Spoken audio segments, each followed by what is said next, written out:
Some people that I talk to tell me that they find it hard to read the Bible. We're going to talk about some good practices that you should use when reading the scriptures today. The only thing the doctor prescribes is truth. Welcome back, everybody, to the Prescribing Truth podcast right here on YouTube at youtube.com/prescribe truth. I'm your host, Jamal Bandy. If this is your first time watching me, if you find this content helpful, please consider subscribing and the notification bell to the side so you can be notified when I have new content. If you'd like to connect with me, you can do so by emailing me at prescribe.truth@gmail.com or calling in at 801-980-6333. You can also find me on your favorite podcast apps, including iTunes, Stitcher Radio, and Google Play. If you'd like to support the ministry financially, you can do so by partnering with me on Patreon at patreon.com/prescribe truth. I have different award tiers starting anywhere from $1 and up. I'm recording live right now on Patreon, and that's one of the perks, that those who are patrons, even from $1 and up, can take part in the live taping of the show with live interactions. So I really appreciate your support, and if not, I appreciate your prayers. So I've heard a lot of people tell me that they go about reading the Bible in some kind of mystical way that's very random. And when I talk to some people, they say they don't really know how to read the Bible. They don't know how to understand it. So I want to do a short, brief video of things that you should look at and should think about when it comes to reading and studying the scriptures. So one bad way I want to throw off right now as we enter in, that you should not read the Bible in some way where you just like put your hand over it and then you kind of wait and flip and put your finger down on the scripture and be like, what the Lord saying to me now? That is a bad way to go about reading the scriptures, especially if you want to understand what God is really saying in his word. God's word is logical. It's not meant to be taken random, as if it's just some random thing you can use for the moment. God's word is sufficient for everyday life. So therefore, it's important enough when you're reading the scriptures to look at the context. Context is key.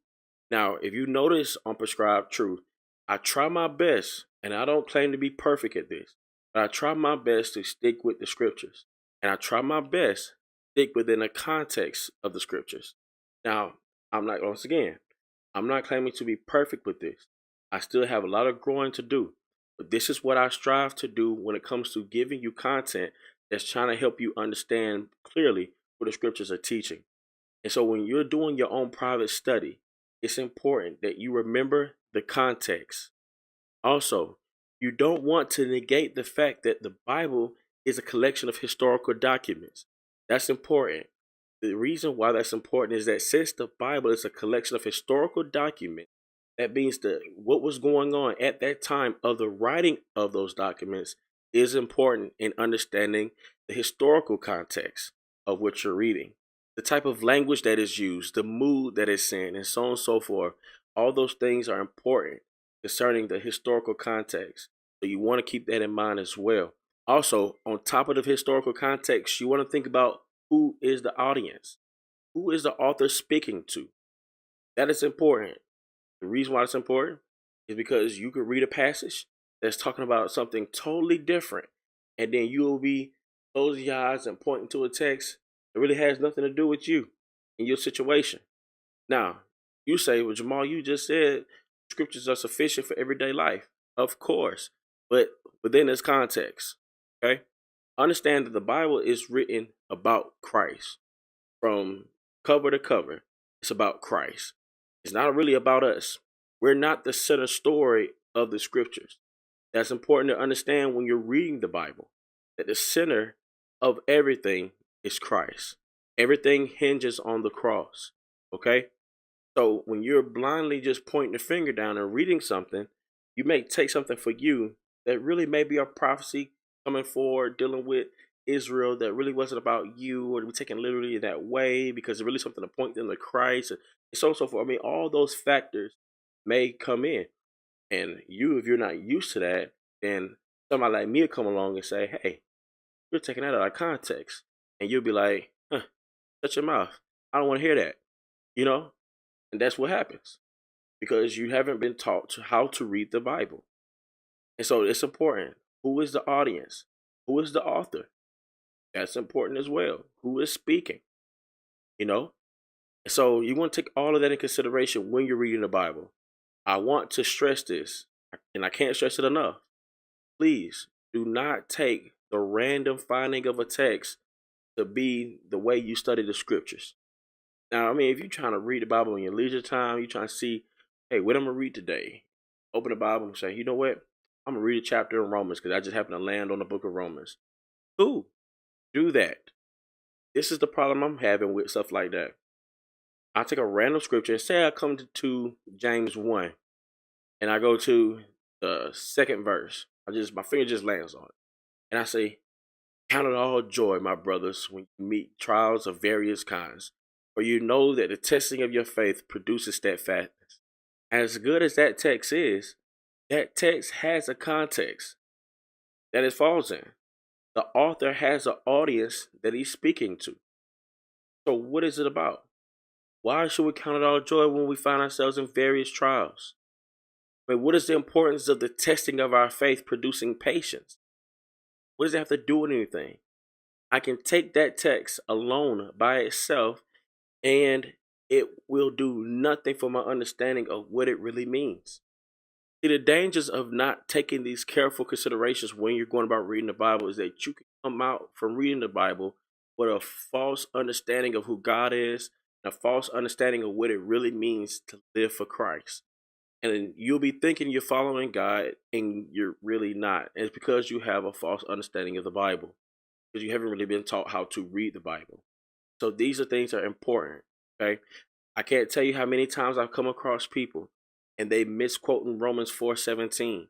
They're talking about they can speak things and be not as though they were because they have never read that text. And therefore, they don't even know that they're claiming themselves to be God. They don't see it that way because they've never been taught how to read the scriptures. So many things that are cliches that are taken as being scripture because they really haven't read it. The saying that God will put nothing on you more than you can bear. Where is that in the text? I mean, that is a common saying, but people who actually know how to read the Bible and study the Bible knows that's false. I mean, it's clear in scripture that God will give you exactly more than you can bear so you can look to Christ. Like, that's the overarching story. Man can't handle it. Christ did handle it. So we trust in him and not ourselves. So that's important. Another danger I see often is that people don't care what the context is. They say it doesn't matter because you got to have some kind of deeper understanding in the spirit. But one thing you have to understand, especially if you've read the scriptures, that God's spirit doesn't contradict his word. Always going to line up. So therefore, anybody who says that the context doesn't matter who the audience was or the time they were in and all that kind of stuff like that, they ain't really understanding the Bible. They probably don't really understand how to read the Bible themselves. A good way to go about reading the Bible is simple. Taking you a book, starting from the very first chapter, and reading and taking your time. Asking questions as you go along. Okay? If you need help with that, if you're in the local church, go to your elders. They should be able to help you with that as well. You're welcome to call in or email me. I'm willing to help you and walk with you through that as well. That is important. That is key. You must know how to go about reading the scriptures, especially dealing with all the bogus objections and arguments and claims that are out there. You need to know how to understand the scriptures. Anybody who's serious about their faith. All right. So, like I said, it's going to be a short one. I just want to really discourage the practice of randomly flipping through the Bible, trying to find a scripture and then count that as your study. Then claim it as if you know the scriptures. Don't do that. Don't do that. For your sake and for those that you may be teaching. Don't do that. All right? Want to take the scriptures as being reasonable and logical. All right? Now, this is just my personal advice. You can take it or leave it. I advise everyone to read the scriptures starting from Genesis to Revelation. I mean, taking your time. Take a year to do it. 2 years. I don't care. Start from Genesis and work your way through. There are so many misunderstandings and misconceptions concerning God that can be thrown out just by a critical read through Genesis on forward. Promise you. A lot of the foolishness that is out there will be done with if people just took the time to read Genesis and on. So I encourage that. All right. Now if you're gonna read Psalm 23 and all that kind of stuff, that's good. Anytime you read the scriptures, it's good. All right. But if you want to get serious study, try to read more books of the Bible, see what God is saying concerning different things, concerning salvation, concerning who God is, his nature, the Son, the Holy Spirit. So, I mean, it's important understanding how to read the Bible is how you come about understanding what the Trinity is, so on and so forth. I mean, just simple things like that. And the Trinity is not simple, but just one of those simple doctrines that is central to the Christian faith. It's important. So, I rambled on long enough.